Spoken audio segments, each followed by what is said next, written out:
Hey folks, I'm Kristin Rising. I'm the moderator for today. Thank you all for joining us at the near end of the conference. We figured it would be a small group. We don't have slides, in large part because we just want to be able to really make this as much of a Q&A and kind of a tailored to your needs and questions and desires session. And so that's what we will do. And I'm going to let the panelists introduce themselves and their relevance in the context of peer reviewing here. Yep. So hi everyone. Is there anyone that we can't see? No. So I'm Megan Ranney. I am at Brown, and I'm also an associate editor for Annals of Emergency Medicine. Hi. Hi. I'm Jeff Kline. I'm editor-in-chief of Academic Emergency Medicine and Academic Emergency Medicine Education and Training. Yeah, see if I can get this on. We'll fix this. I'm Deb Diercks. I am Chair of Emergency Medicine at UT Southwestern, and I am on the Academic Emergency Medicine Editorial Board, and I'm a decision editor for Circulation. Okay. So unless anyone has any burning, you want to open up questions, I had some initial questions that I thought that our panel could discuss, and then if you have added on things to each as we go through them, and otherwise after can certainly add on new questions if not. So I guess starting with the beginning of your submission, right? A lot of people ask about the cover letter, and I have people asking me. So this is kind of an, I think, hopefully easy one, but maybe we'll take away some myths for people, is what do I say, if anything, in the cover letter? Are there definitely do's or don'ts in your preparation of a cover letter for submission to a journal? Anybody can take this one. All right, it's as editor-in-chief, I can say I don't use them very often, and they're not going to make that much difference. It's typically just, this is my paper, please publish it, thank you. I don't read them at Circulation. I rarely read it, and sorry, can we get either another, or does that one turn on so that we can, you have a handheld? Sorry, the microphone thing, since it's supposed to be recorded. Technical challenges. So I very, very rarely read it. And in fact, they can be really annoying when it's 2 pages long and restates the abstract, and I just find that frustrating. But, yeah. Okay. So I guess myth one, don't worry about it. Okay. So we walked down our submission page, right? We submitted our cover letter. We then think, is it ever advantageous to request or decline specific editors or reviewers, right? I generally veer away unless a journal makes me, and then I get really upset, you're making me request. So I don't ever, but I actually don't know the answer to this. So Yeah, I've got a real specific statement about that, and this is kind of valuable for you to listen to in any journal. So every journal now asks you to give people that review that they should ask to review, and you've heard the old saying that at the New England Journal, they'll ask for people you want to review your paper and people you don't want to review your paper, and the first thing they'll do is send your paper to the people you said you don't want to review your paper. That may or may not be true. I really don't know, but I can tell you something that I know is true, that if you suggest 6 people and any editor asks those 6 people and 5 of them say, I'm not interested, it's rejected. It's over. They've already voted. They've already told you what they think of it. So if you're going to suggest people, I'm going to tell you what the Europeans do. They vet their stuff. They'll say, they'll check with me. They'll say, I'm going to ask you to be a reviewer. If I ask you and the journal says this, are you going to say no? And so this is a Europeans game this thing way more than we do in America. And I don't know if they're shiftier or what they are. They also don't report conflict of interest because they don't care about it. It's not their thing. So be careful. If you're going to suggest reviewers, be pretty sure that they're going to accept. And I don't really think there's an ethical reason not to just ask them in advance. You still don't know if they're going to accept, and you don't know who they are. But that's one thing that I think is a specific and helpful thing. I guess it comes down to, do you ask people on that list? And I'll probably choose one, but I'm going to choose some that aren't also on your list.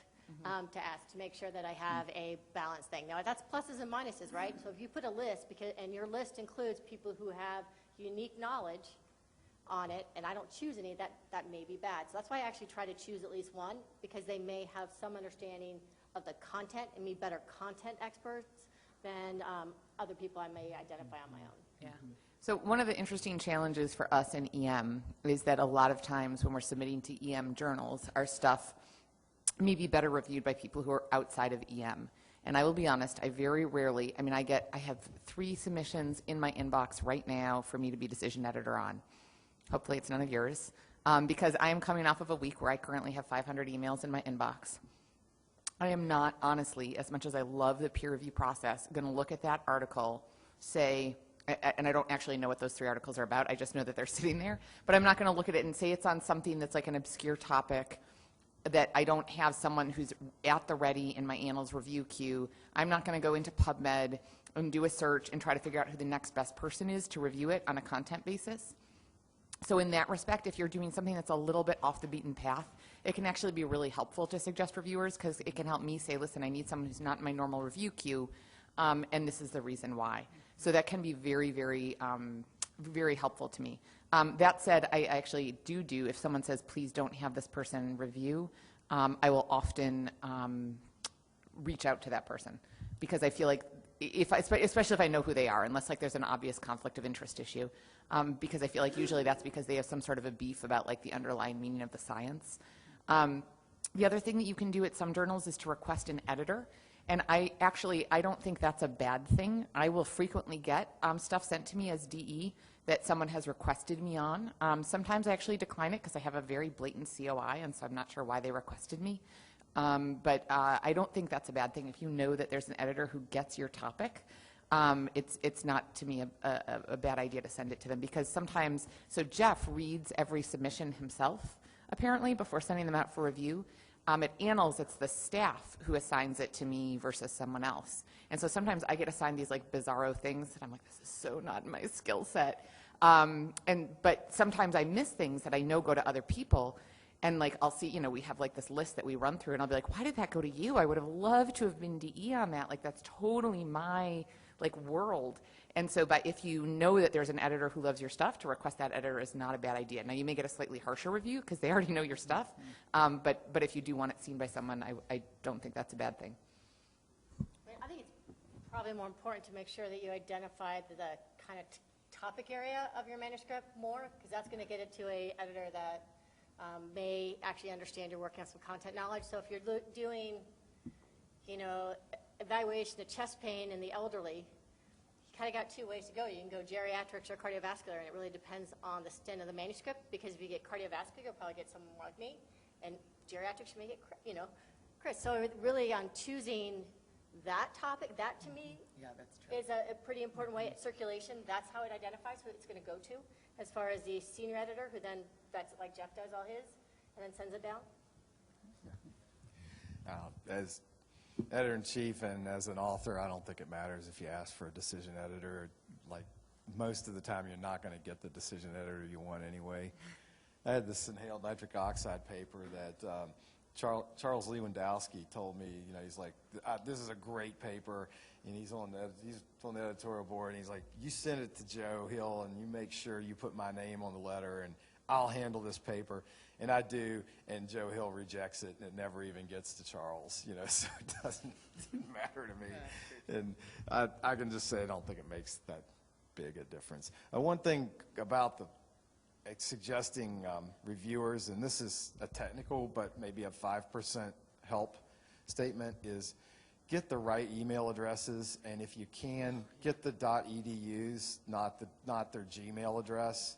Because more and more software is killing those Gmails, so that you'll never even get your reviewer possibilities. So it's just got to do with people creating fake reviews. I don't know if you've heard about this, but they'll say, here's a topic expert, and guess who the topic expert is? It's actually the author, just using a different email. So there are more software things that are just not even letting you use Gmails, so try to get a .edu. Yeah, so when you request a review, I don't know if anybody have done that, but when we ask someone to review, we have to know usually their institution and their email. So if you request somebody and don't provide that, and it's really, really hard for us to find, it's I'm only going to do so much work with sadly. Okay, one more, and then I will see if you guys have questions, or I'll just keep pestering you. So getting down to, you've gotten a request for revision, right? And so I've generally always been taught the reviewer asks for it, you do it, right? But like, what is the best approach to dealing with responses that you, requests from your reviewers that you really don't agree with? I've got a lot to say about that again, both as an editor and as an author. And the first thing to do is to write your angry response. You know, write it out and, you know, just freaking let them have it. You know, just tell them what a dumbass they are and all that stuff. And then put it down and then come back a couple days later and then write the real response you want to write. Because what I always try to teach fellows and teach people that are as vitriolic as I am is you want to win the war. You know, don't lose the battle. So this is about being steady-handed. The steady hand wins. Persistence, evidence, facts. Wear them down, and that's how you win. You just can't get mad. You just, you know, we respectfully disagree needs to be the meanest thing you say. We respectfully disagree is the strongest, most outlandish language. Every other thing is we respect the reviewers. You know, kind statement, which wasn't kind at all, you know, just lie. Because otherwise, if you look like you're confrontational, that can just get people riled up and they'll just hit the reject button, and a lot of journals will just tank you, especially the sort of higher tier journals that are honestly higher than academic emergency medicine especially. But while being respectful, how do you then address the fact that you don't agree with, don't want to do what they've asked for? There has to be facts, just fact-based disagreement. Right. So if you're going to say no, you say no with a lot of words, like why you can't, why it's not reasonable, why that approach is not the right way. Get your statistician to write a whole bunch of statistical mumbo-jumbo they can't understand. All that kind of good stuff just to wear them down. I think there's two different types, though. So when you get a review back, right, sometimes there's the, hi, we are interested, please fix X, Y, and Z, in addition to what's listed below from the reviewers. Yeah. All right? The classic annals. Right. So it's good because you know that X, Y, and Z that's brought out, you got to do it. Because those are the key issues that came up during the discussion that were not maybe mentioned weren't either not mentioned in the reviews or not. So in circulation, we have the reviews and then we have the discussion before any decision's made. And so those kind of points are what happens in the discussion with the senior editors and everyone in the room, and you got to address them because it will get rejected if you don't.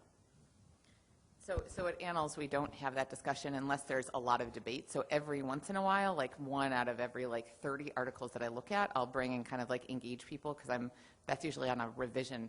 But I agree, for us too, like if there's something that I write in my DE letter that's like, please pay particular attention to ABC, it would be really tough for me to not have you do those things. But all the like nitty gritty little reviewer comments, we're not like academic where you guys do the consensus reviews. Like, so yeah, academic doesn't do consensus anymore? See, I guess it's been a while since but yeah, I know, I am, man. But I recognize that like sometimes reviewers have conflicting opinions, and I try to go through and delete those out, but I might miss them.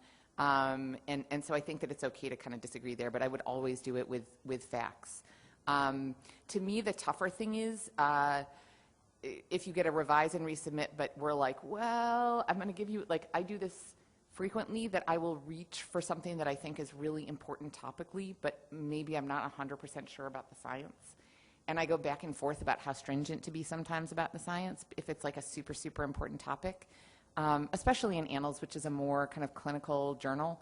But there will be times where I'll say, please do all these things, but there's a potential that in the process of doing these edits, we may discover new kind of methodological flaws that may ultimately kind of tank the article. And I really try to work hard with reviewers. I have been known to take a PDF and put marks it, like to try to edit for people because I care. I've also been known to not do that, so don't take offense if I don't. But like, you know what I mean? Like for someone like who's from another country or something like that. But the challenge becomes to know that you may do your best possible response and it still may not kind of get through. You guys are laughing at me. Jeff thinks you're crazy. I know he does. Jeff has thought I'm crazy for about 15 years now, so yeah. They can't write the reject. I don't know what you're thinking. Do you ever do like a second Yeah, so struggle with it. we have some people on one of our senior editors is really, really, really, really anal about verbiage associated with association and causation, and even going to higher versus greater than, or larger, or the words. And so at some point, I just put that in the PDF and stop the arguing after the second revision. It just saves me time, them time, and I can just go in and search words and correct them on a Word document if I have to. If you're which actually, so this is like 101, like this is absolute 101 peer review. You guys all know this. All of you in the audience have submitted. But please, for the love of God, format your submission according to the journal that you're submitting to. Can't tell you how many papers I see that clearly were formatted for AEM or for New England Journal or whatever, and then come to me and I'm like, it's not that tough, right? We've got author submission guidelines. We don't want p-values. Like, if you're submitting to Annals, do confidence intervals, don't put p-values in. Same thing if you get rejected from Annals and then submit to Academic Emergency Medicine. I can't tell you the number of times I'm decision editor on a paper at Annals and then I get sent it as a reviewer at AEM. And I'm like, oh, you didn't change a thing. I gave you really detailed feedback when I rejected it and nothing got changed. And P.S., you didn't even reformat it for AEM. I'm like, This led to, here's some fun insider stuff. It's sort of, I don't know, prurient in a way. So, like, if you send me a paper, I know when it's been in Annals, and I'll just ask you, did you get it reviewed at Annals? And almost everybody tells the truth, but every now and then somebody's like, oh, well, I'm not going to tell you. And I'm like, well, I know you sent it to Annals, and I'll just ask, send us the reviews, or either that or address them. Yeah, a lot of journals do that. They just say if you've had it reviewed somewhere, it's in their instructions to authors. Several internal medicine. So this pissed Mike Callahan off, and so he writes me an email and says, these reviews belong to Annals. And I said, no, they don't. They belong to the author. The author can do whatever they want with it.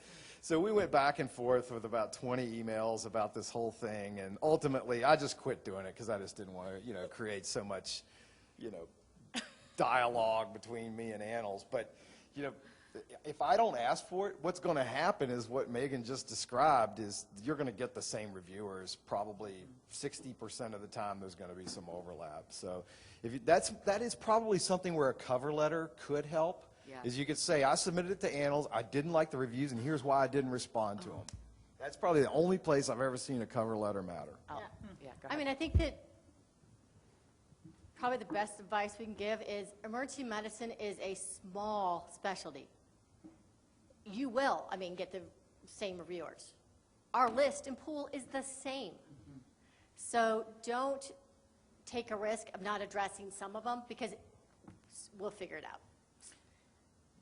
But that actually, so one other place that I think the cover letter is helpful that I didn't think of until you just made that comment is if you have like a big data set or an RCT and you're submitting, you're doing the I'm going to publish 12 different papers from this 500-person survey or something like that. Just to know, I'm sure both of your journals are this way, but we have a thing that automatically flags me if there's too much similarity in both author list, title, and words in the manuscript compared to other ones. So I see that when you put the submission in, that and I go, ooh, wait, we just published something else from this group using the same data set, which can be okay, but you need to justify it. And then the other thing is that if it becomes very clear as I'm going through that you've submitted that this is really a sub analysis, that's a place where in the cover letter it's really helpful to me to justify why it's worth using. Because the other thing is we don't want to exhaust our reviewers, right? Especially my good reviewers. I don't want to. Many of you in the room are among those people, and I don't want to overwhelm you. Peer review is a lot of work and it's not compensated. So if I look at it and I say this has already been published, where's the novelty here?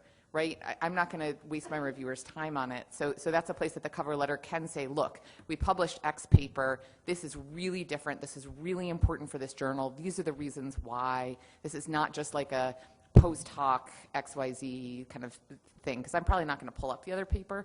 I'm just going to, yeah. I don't know if you have thoughts about that situation. I feel like we see that fairly frequently. But. Yeah, I think it's nice to disclose it because otherwise people assume the worst. Yeah. Then you end up, the most famous review, right? We appreciated the chance to read your paper. It was both interesting and novel. but the parts that were interesting were not novel, and the parts that were novel were not interesting. Otherwise, you end up with that. I've never used that one. Positive note. Does anybody in the audience have questions or things you would like to specifically talk about? There must have been some small burning desires you had in coming here, unless you just... How many of you guys are reviewers?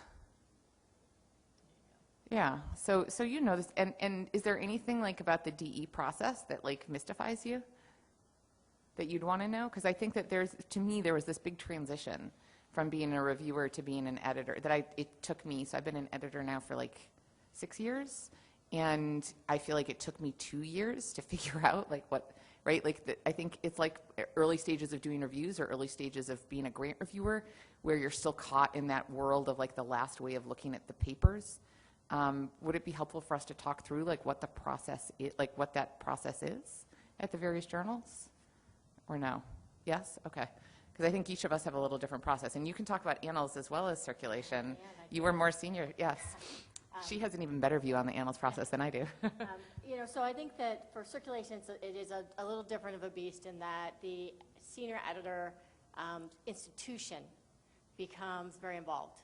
And right now, the circulation editors at UT Southwestern, where I am. And so the editorial board is selected by local people and international people. And so we actually have, so an article will come in, the senior group will then send it to the decision editors, which is where at my level, the decision editor can either reject, refer to a Circ Baby journal, or send it out for review.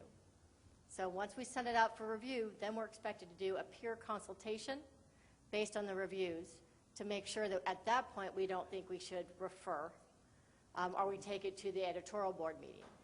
We have editorial board meetings that go over every article that is either accepted,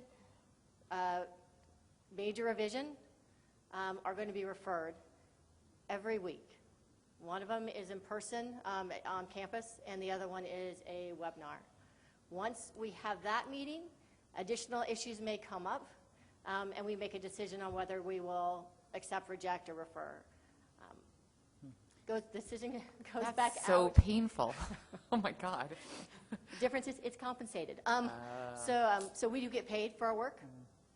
Not a lot, but there is some monetary coverage for being a decision editor. And then so once that's done, the decision will go back out to the author. Unless it is a referral, then the referring journal that we refer to has the opportunity to accept the referral. At that time, they will also accept the reviews. So the reviews will be used were the ones that were initially solicited. Or the baby cert can say no thank you, and we're left with reject. They'll send it for reviews, oftentimes more reviews. Right, they may send it for Then you got 5 reviews to respond to. Oh. Do you want to talk about your process? Yeah, mine's a lot different. I look at every paper and reject 53% and then send the other half to decision editors. And the DEs then reject without reviews about half of those, so somewhere around 25-30% go to a reviewer. As far as we're concerned, that's the way to do it, because when we're asking a reviewer to spend his or her time on this, that we value that person's time, so we're serious about it. And then we've spent a good bit of time and effort looking at the stuff I've thrown out to make sure I didn't throw the baby out with the bathwater, to understand if we missed anything that went on and got cited the next year. And it's just really not that hard to do. You can tell what's not going to get cited. I'll share the 2 things I've made mistakes on are airway papers that I've thrown out that I shouldn't have, and some pediatric stuff. So I've sort of learned a little bit of the phenotype of like, well, I don't think it's important, but airway gets cited. It's really interesting about airway, and that is because I think when you're outside of the specialty of emergency medicine, I don't know who you might be, what kind of doctor, but you think airway, okay, that's anesthesiologist, but all they do is intubate in the operating room. So I'm not really talking about that situation. I'm talking about unexpected intubations. Oh, that's emergency medicine. So they're really happy to cite our work, but they would not cite us, I don't know, say for like some kind of stroke study or something like that. They just don't think of us as being stroke doctors, but outside. So airway papers tend to do pretty well in terms of citations, if you look at their citation indexes and all their bibliometrics.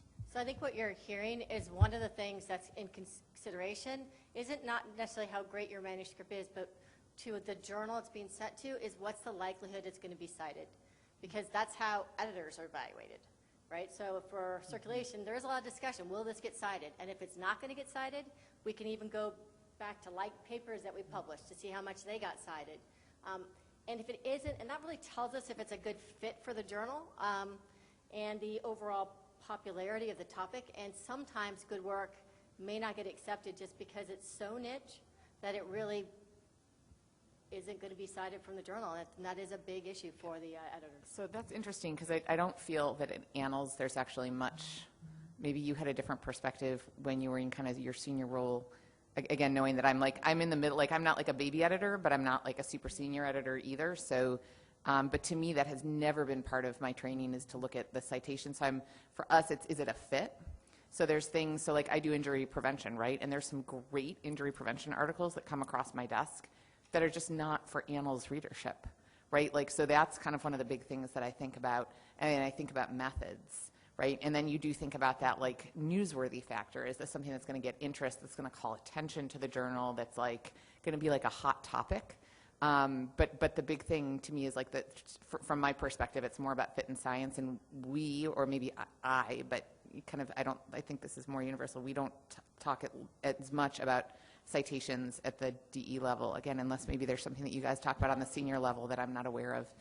I mean, that's the dirty secret of publication, right? So Joe Hill will lose his job if he's not competitive with Jack. Right. And so there is that discussion, right? And I'd rather, as a decision editor, know it's there, because it helps me when I'm like, I like this, and it helps me pitch my manuscript. Right. Yeah, well, and that's a really good point about the pitch. So for what it's worth, so at Annals, there's not that first level of triage at all. The first level of triage is me as the decision editor. I would say that I reject somewhere around 50% without sending them out for review. So I have a higher percentage that I send out for review. At Annals, every paper that you think might get revised or get accepted, sometimes I'll send them out for review, like out of a courtesy, because I think it's something that's interesting, you want to get like a couple of reviews to help them, because I feel like part of our job at Annals is also to grow the specialty. But most things you get 2 content reviewers and then 1 meth stats reviewer. So there's specific people at Annals who are dedicated to doing methods and statistics. And you can never revise a paper, and you can never accept a paper without your meth stats being on board, unless it's like not a research paper. So you get those reviews, you then synthesize them and kind of make the decision from there. There are times when it kind of goes up, and we have a list of what else is accepted, so that you're not usually trying to accept. I mean, the other day I literally had almost the exact same article come across it was like a big data thing from 2 separate groups. Same topic, same, and you looked in totally separate author lists, right? That was one of those like weird ones where you're like, what do you do? And that's kind of a place where I go up the chain and kind of have a discussion with my senior editors. But in general, we don't have those ed board meetings, and we don't have a Jeff Kline looking through stuff before it goes out for review. Yeah. Yeah, I have some questions. So my first question is that how the editors took a consideration of the reviewers' comment. Typically, reviewers will make a decision to accept major revision, minor revision, or reject. So if you have 2 or 3 reviewers came back, do we often just take the majority vote? Or? That's a great question. Mike just did a study on this, actually, but yeah. I would say it is not the majority vote. It's really, when you send a paper out, you really have an idea if you like it or not.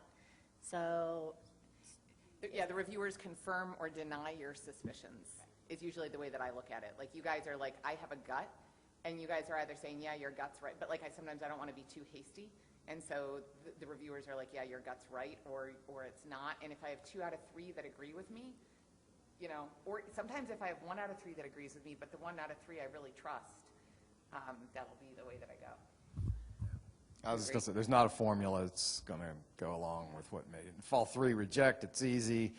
Usually there's 1 that rejects, and if you look at it and they give like 3 sentences, and then they talk about something else, which happens, and they still rejected it, you know, you might dismiss it. But when you got the real topic expert, the person that's entrenched in this, and you can tell when it bothers them, and then I'm going to pay a lot more attention. I might even make a phone call to that person and ask them about it. So it really depends on which of the 3 or 4 is the rejector.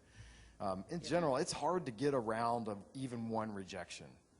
You always heard you've seen the YouTube video of reviewer 3? You know what I'm talking about? No? Reviewer 3. You look it up, YouTube, reviewer number 3. I'm not going to say anything more. And that's usually the person that kills you. And you'll see the YouTube video because I'm not going to repeat it now. But that's what usually happens. And you almost have to get 3 out of 3 non-rejects to get through any second or first tier journal. But those ratings matter. I mean, I will say that, like, I look at the ratings. So I do appreciate them. Yeah, another question is related to your previous part. So sometimes you send out a second to another journal, potentially will be the same reviewer. How often those reviewers will willing to read it again? No, why? Then read the abstract and know it's probably same authors. And then what's the advantage for me to submit to? I mean, list the same reviewers in the cover letter. Yeah. Should I? Good question. I think you address it in the cover letter and maybe even just kind of be as transparent as you can. That's going to help you the most. What will happen most of the time is we'll send it to the reviewer, and the reviewer will say, I'm not reviewing this because I already reviewed it and they didn't do what I said. That's the most common scenario. Another one, super passive-aggressive one, which I almost kind of laugh at. Copy and paste They your will old just review. copy and paste. That's why I asked for the annals reviews, because they'll get that. They'll just give the exact same review. That happens frequently. So you got to address it in the cover letter and say, these are the people I recommended previously. Yeah. Yeah. As a new faculty who's trying to navigate the literature landscape in all different journals, what do you suggest the best way to kind of gauge the hot topics or like what's a good fit for your journals? So I would say hot topics, I would say not to worry so much about. I would say worry about doing the science that you care about. So do the work that you love and do it as well as you can. In terms of a good fit, I always recommend that you read a few articles from the journal, like at least pull their abstracts and kind of look them over before submitting. There's this wonderful thing called Jane, and journal something name estimator, where you can put in the title or the abstract of your paper and press search, and it'll match to whatever journals have published similar articles in the past. You still need to double check it because sometimes it's wrong, but it's a nice place to get a feel for where you might go.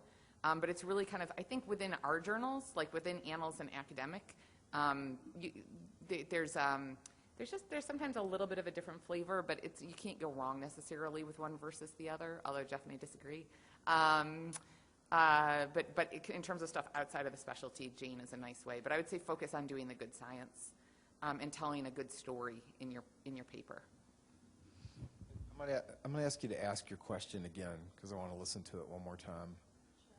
Just because I'm a new faculty in pediatric emergency medicine, and so it's hard for me to gauge, like from our projects, what sector journal to submit to as someone who's new to the field. So just trying to gauge like, where we should submit, like what's a good fit for the different journals, how do we use that? Yeah. Are you doing any qualitative work? I'm just going to ask that. No, okay, because that's a much harder problem for you because of the narrowness of the number of journals that are interested in qualitative. But I did not even know about this Jane. Oh, I love it. So this It is is one of my amazing. Like, favorites. I just learned something. I did not know. You would think that the freaking editor-in-chief, I would know what Jane is. I did not know that. Google Sounds like a journal name estimator, Sounds and there's like something in the middle. Sounds like a good fit. The other thing I would encourage you to do is it's not going to hurt you to email the manuscript to the editor-in-chief. I still do it all the time. I'm going to tell you, I love it if you do that to me because it doesn't take me but a second to open that thing up and look at it and send you back an email that says, you're just wasting your time uploading it. So Annals actually says that we're not allowed to tell people until we get the whole manuscript. We're like, our party No, line attach is... the whole manuscript. No, well, the party line is submit for review. I'm not, it's difficult, blah, blah, blah, blah, blah. I mean, I don't know. Everyone's like unofficially curbside me, and I'll say that doesn't sound like a great fit, but that's kind of our party line is to not do that. That's Annals. That's annals. I can tell you lots of journals that will, the editors-in-chief are happy to do it because they actually want a relationship with their authors and they don't live in an ivory tower.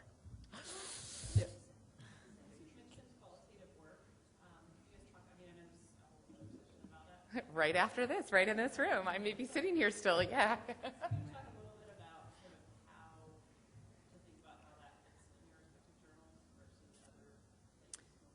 So I'll say at Annals, we take qual. It has to be good qual. I mean, so just like with any kind of research, you have to follow, so there's core criteria. You'd better darn, just like you have to follow Strobe or have to follow Consort, you got to follow your criteria. But we absolutely take qual if it's good, if it's innovative. I mean, it's the same criteria that we would use for any other science. One of the biggest things about qualitative is not just doing it at your hospital. You know, if you are dealing with, I don't know, I'm going to make it up, like Pacific Islander patients, and you only have them at that hospital, and nobody else has them, but the people care about them. That maybe you can do qual there, but you need to be doing it at 2 or 3 different hospitals geographically. That's probably the single biggest thing that rejects them right off the bat at academic, is because they just did it at their Yeah, that's AEM. That's not at Annals. I got to say, I don't think qualitative will get accepted at CERC. One, our statistic, I mean, can say in 2-3 years, I've never seen one get accepted. The ones that have brought forth, our statisticians are not qualitative experts, so they even have to get somebody else. They're good at, data mining and basic science, all that kind of stuff, but not qualitative. And the editors have no clue. Well, and you and I have both seen that, right, in the editors that have no clue. Yeah, no, I love that. Thank you. We'll talk all about qual next hour. Another question is regarding the geography. So some journals are based in the U.S., some journals based in Europe. For example, for cardiovascular, like European Heart Journal is also top tier competitor with the JACC and the Circulation. So as a U.S. author, do we need to consider the percentage chance of submitting to a European journal versus U.S.-based journal? I mean, I think that there are some European journals that are easier to get emergency medicine stuff in. I think the key is generalizability and making sure it's of interest on a global scale. I mean, I think that's most important. There are a few emergency medicine ones I've seen resuscitation get accepted in Europe.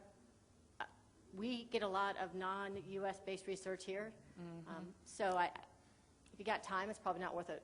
Yeah, and I'll say for the non-U.S. based stuff that gets submitted to us, if any of you guys do global health, the big thing to me is I get a lot of papers that are like surveys or like just completely just reproduce stuff that's already been in the literature from the States. So it still has to meet that novel and scientifically valid criteria just because it's the first time that you've done a survey on percentage of burnout in one hospital of 60 people in whatever country. That doesn't necessarily make it novel enough to kind of meet criteria for yeah.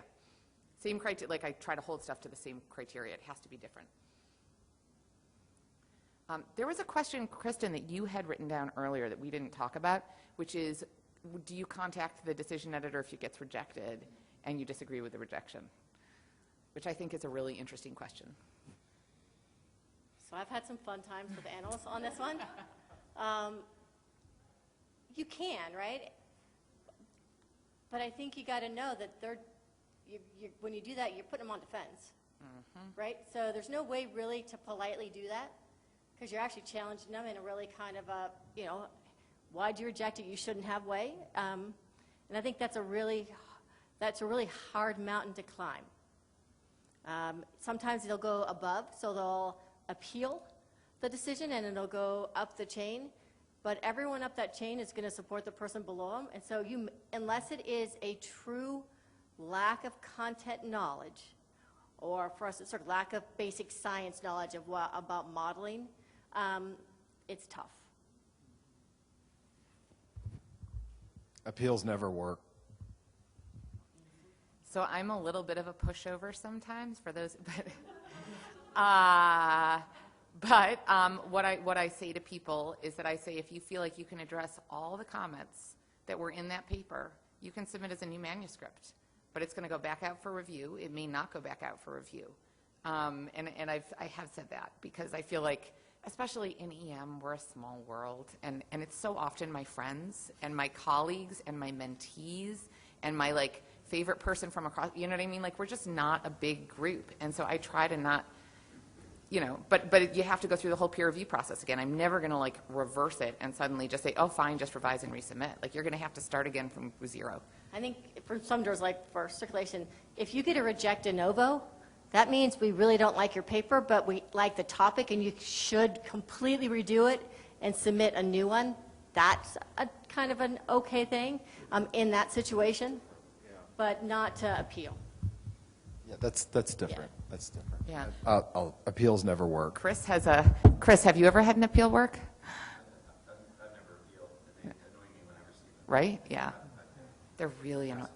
Yeah, but you were going to ask a question. I Oh, hold. have an experience as a reviewer. Yeah. So a paper I rejected was rejected initially, but later the editor changed the mind, asked me to review again. So he basically said, oh, he changed his mind. And what happened? I don't know the behind the history. But did the paper end up getting accepted? My guess is it still got rejected because it generally. I still Yeah. Fair. Yeah. Chris, were you going to ask a question? Oh, sorry. I'm being sarcastic, but I'm trying to make a point. Appeals never work, and the reason, even if they work, they don't work. Let's just say you wear the decision editor down, you nag them to death. They never forget you, and then you get a bad reputation, and people laugh at you behind your back. Well, that is true. I can tell you, the one appeal that I got overturned, I can tell you exactly the title of the article, I can tell you Oh, yeah. exactly the author, and I could tell you, I cringe when I hear that name still. Same. Yep. So I think we're living in an era when peer review and journals in general are under a bigger microscope than ever before. When you listen to Rebel Cast or Scott Weingarten, and they criticize the peer review process. How do we know that these peer reviewers are any better than any three schmucks you can pick up? How do we know decision editors have any qualification to judge this? A better approach, according to these guys, is you don't put it in the journal, just put it on the blog. Now you've got thousands of people looking at it, a living document that they can comment upon. So how do we address that, and how do you guys see peer review evolving to address these criticisms? Great question. Great question. Yeah, the crowdsourcing peer review, you know, people vote with their downloads, and they vote with their clicks, and then they could add their own commentary to it. You know, it's a dynamic process. I don't see it moving that direction as fast as I thought it was. Like when I thought 3 years ago that you were going to see that more, but now I think it's going to stay closer to the way it is. But then the secondary market on altmetrics, the secondary number of downloads and tweets and social media hits and lay press hits, that's the test that we're going to see whether this worked or not. But we still got to have content experts that decide whether or not this is real science or not. Yeah. So you tried Publon. Didn't you try like giving people credit for peer reviews? You tried that Publon thing for like a hot minute, and it didn't, right? Nobody wanted it. So one thing, so at Annals, we actually, FYI, if you're an Annals reviewer, we rate you on every review. That's every journal. Okay. I can't speak to other journals because I've never been a DE at any other journal, but so one of the things to address that, I mean, is that people have, so I try to only select good reviewers. So that's, sometimes it's why you don't get asked a lot, sometimes it's not, but so that's part one. Part two is there are a couple journals, so I do a lot of digital health research. The Journal of Medical Internet Research, JMIR, does a crowdsourcing of reviewers. But I can tell you their reviews are not high quality. So there's this, the Scott Weingarten thing of like, oh, we'll put it out there and somehow the wisdom of the crowd is going to be better. But it's not. It's no better, like when you actually look at the quality. And then there's stuff, so not so much in our world, but in other worlds, other forms of science, there's a lot of preprints being done, right? We're not in, you're probably getting that more in the cardiac world. But like these preprints, they go to like archive, and it's the publication is put up before it's even gone to peer review. So we're having a lot of debate about this right now at Annals about what we do with it. But there have been some really interesting fails of that process. Again, kind of being in my like public healthy world, there was a really much discussed paper around moral hazard from Narcan prescriptions or from naloxone prescriptions that was put up as a preprint, and it was like picked up by news media, and then it got torn apart when the experts actually, there was like a couple of people in particular who like tore it apart And to me, it's a failure of that process, the fact that that was able to be put out there, and that now people are saying, oh, there's moral hazard to naloxone. The paper was not methodologically or clinically sound. Anyways. What I do think might happen more in the future, which is kind of the way NIH reviews have gone, is more opinions from more people, but a more superficial opinion. Did I think this was interesting? Did I think it's important? Do I think other people will find it interesting? And get 10 or 15 of those very quick hits. Did I like it? Kind of thumbs up, thumbs down. And after that, then going into a more deeper dive peer review process. I think we'll see some frontline journals going in that direction, kind of like the Lancets of the world, where they want to get some quicker hit opinions. So it's a little bit of crowd. It's kind of mini crowdsourcing. And I totally agree with that. Like, as a reviewer, you guys all experience this. If you told me, like, I refuse to review probably 90% of the things I get asked to review at this point, especially the ones from like random journals that somehow found my name. But if they said to me, I want a 3, and I'll do this to some of my senior reviewers, like if I know I want X person because it is their area of expertise, I'm like, can you just please write me 3 sentences? All I want, but I really want your opinion. So I think that's a great idea. We are at the end of our time. If anyone has any other burning questions. Do you have a final point? Jeff always says final points.